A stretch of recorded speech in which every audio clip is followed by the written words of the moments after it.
மக்களே, இப்போ நீங்கள் இந்த பார்த்துட்ருக்க வீடு வந்து ரொம்பவே பழமையான வீடு.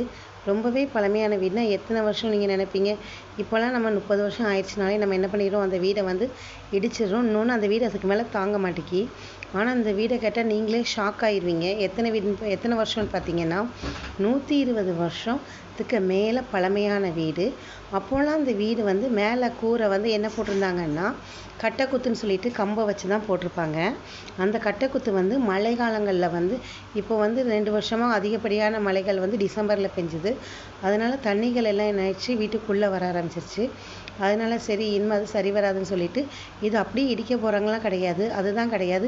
ஏன்னா இது வந்து கடுக்காய், சுண்ணாம்பு, கருப்பட்டி போட்டு 1.25 அடி சுவரில் ரொம்பவே ஸ்ட்ராங்காக கட்டின ஒரு கட்டடம் தான் அந்த கட்டடம். அதனால் இதை இடிக்கலை. மேலே உள்ள அந்த ஒழுகிற அந்த கட்டைக்குத்தை மட்டும் தனியாக எடுத்துட்டு அதுக்கு மேலே காங்கிரீட் போட்டு இதை வந்து ரீக்ரியேஷன் பண்ணி ஒரு புது வீடாக தான் கொண்டு வர போகிறாங்க. அந்த பழமை மாறாமல் அதே இதோடு. இந்த மாதிரி வீடியோலாம் நீங்கள் பார்த்துருக்கீங்கன்னா கமெண்ட்ஸ் பண்ணுங்கள். மற்றும் ஒரு பயனுள்ள வீடியோ இந்த மாதிரி பார்க்கலாம்.